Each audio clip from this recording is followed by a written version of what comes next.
A씨의 남편은 세 아이의 아버지이자 23년 차 공무원이었습니다. 이제는 사진으로밖에 볼 수 없는 남편을 떠올리면서 A씨는 남편의 말 하나가 생생하게 기억난다고 했습니다. 맞아도 될까 얘기를 저한테 했었거든요. 맞을 수밖에 없는 상황이었죠. 전남의 한 군청 공무원이었던 A씨 남편은 지난 2021년 코로나19 재난안전대책본부 현장 대응 인력이 되면서 백신 우선 접종 대상자로 선정됐습니다.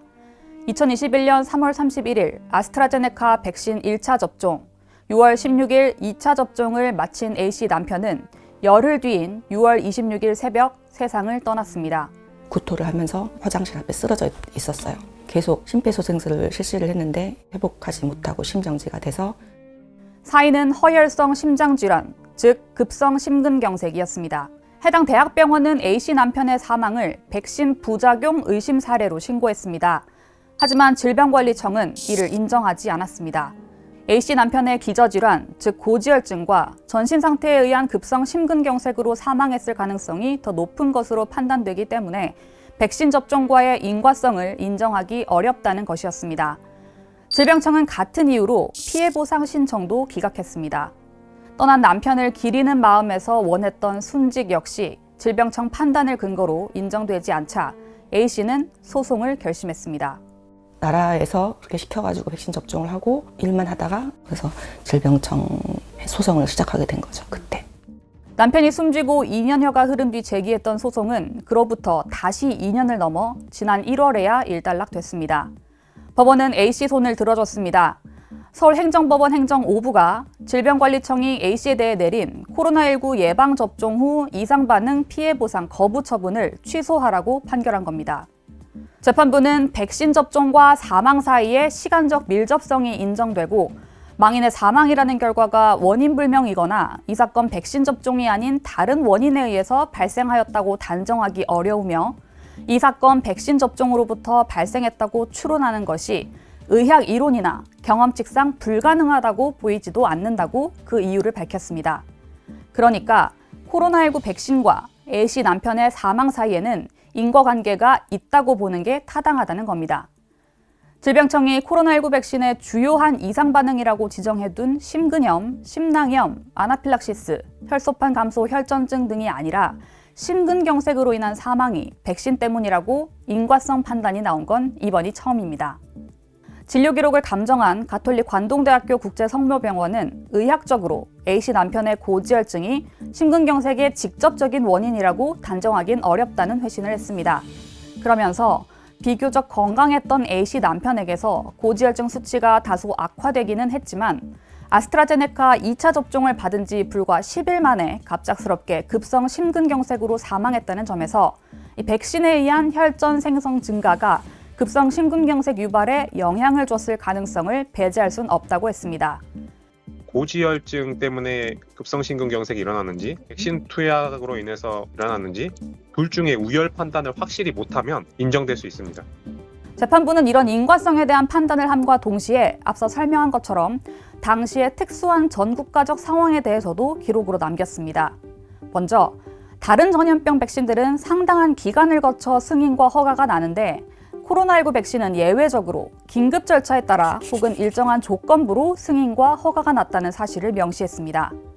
A씨 남편이 맞은 백신 역시 인체에 무해하다는 확신을 바탕으로 긴급 승인이 이뤄졌다기보다는 백신을 써서 얻을 수 있는 잠재적인 이점이 잠재적인 위험보다 크다는 국가, 사회적 필요성에 따라 이뤄졌던 것으로 보인다는 겁니다.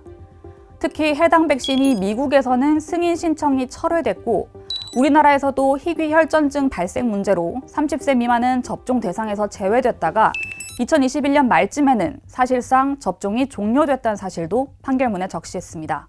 나아가 급성 심근경색이 백신 부작용으로 그동안 인정된 바는 없지만 빠른 개발 속도로 인해 아직까지 백신이 어떤 피해를 낳는지 명확하게 밝혀졌다고 단언할 수 없고 질병청 등이 공식적으로 인과성을 인정하는 이상반응 외에 의학적으로 다른 인과성이 있는 질병이 존재할 가능성도 충분한 점, 이런 것들이 인과성을 부인하기 어렵다고 판단하는 근거가 됐다고도 했습니다. 또 판결문 가장 말미에 작은 글씨의 각주로 재판부는 망인의 이 사건 백신 접종은 국가의 방역 수칙에 적극적으로 협조했다가 발생한 것이라고 볼 수 있다고 적었습니다. 이런 사정을 예방접종 피해 보상의 인과관계를 판단할 때 고려할 필요가 있다는 겁니다. 사실 이 판결문이 담은 표현들은 지난해 10월부터 시행된 한 법률의 문구와 많이 닮아 있습니다. 바로 코로나 바이러스 감염증 19 예방접종 피해 보상 등에 관한 특별법입니다. 이 법이 만들어지는 과정에서 국회 보건복지위원장이 밝혔던 법안 제안 이유를 살펴보겠습니다. 국가는 감염병 확산을 예방하고 국민 보건을 증진하기 위해 예방접종을 실시하고 있고 그로 인한 피해에 대해서는 국가 보상을 하고 있다고 하면서 코로나19 당시 공중보건위기 상황이 벌어졌고 이를 극복하기 위해 전 국민에게 예방접종을 권고했다고 설명했습니다. 그런데도 예방접종 이후 질병 등이 발생한 경우에 국가 보상을 청구해도 인과성을 인정하지 않거나 매우 제한적으로 인과성을 인정하고 있어 국민들이 제대로 보상을 받지 못하고 있다는 지적이 있다면서 예방접종과 질병 등의 발생 사이에 시간적 개연성 같은 사실이 증명되면 인과관계가 있는 것으로 추정하자고 했습니다. 특별법의 취지는 법 6조 인과관계의 추정 조항에 고스란히 담겨 있습니다. 예방접종과 이상반응 발생 사이 시간적 개연성이 존재할 것, 이상반응이 예방접종으로 인해 발생했다고 추론하는 게 의학 이론이나 경험칙상 불가능하지 않을 것, 이상반응이 원인 불명이거나 다른 원인에 의해 발생한 것이 아닐 것, 이 세 가지가 증명되면 예방접종 때문에 이상반응이 발생한 걸로 추정하겠다는 겁니다. 이 법대로라면 국민이 의학적, 법적으로 완벽한 입증의 단계까지 가지 않더라도 국가의 보상 책임이 확대됩니다. 이 조항은 이번 판결문에서 코로나19 백신 접종과 심근경색 사망 사이 인과관계가 없다고 보기 어렵다고 한 이유로 적시한 문장들과도 같습니다. 새롭게 만들어지고 시행된 이 특별법의 취지를 이번 판결이 적극 반영한 걸로 풀이되는 이유입니다.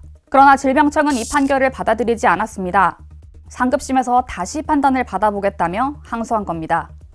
심근경색으로 인한 사망을 코로나19 백신 때문이라고 인정한 전례가 없고 인과성 여부를 좀 더 따져볼 여지가 있다고 했습니다. 코로나19 확산을 막겠다는 국가의 대의 앞에 작았고 그래서 국가가 부여한 의무를 따랐던 개인은 국가를 상대로 한 싸움을 계속하게 됐습니다. 앞서 소개한 특별법이 국회를 통과한 뒤 특별법에서 위임한 사항을 규정하기 위해 시행령이 만들어졌습니다. 지난해 10월 21일 질병청은 특별법 시행령 제정안 국무회의 의결이라는 보도자료를 냈습니다. 아직도 그 질병청 홈페이지에 올라와 있는 보도자료, 제목 바로 아래 문장은 다음과 같습니다. 완화된 판단 기준으로 보다 넓은 피해 구제의 기회 마련. 임승관 질병청장도 보도자료를 통해 면밀한 법 시행 준비 및 운영을 통해 코로나19 예방접종에 대해 협조한 국민들에게 폭넓은 보상 및 지원이 이루어질 수 있도록 한 법률의 취지를 충실히 이행할 예정이라고 강조했습니다. 그랬던 국가를 향해 개인은 지금 국가의 역할이 무엇이냐고 다시 묻고 있습니다.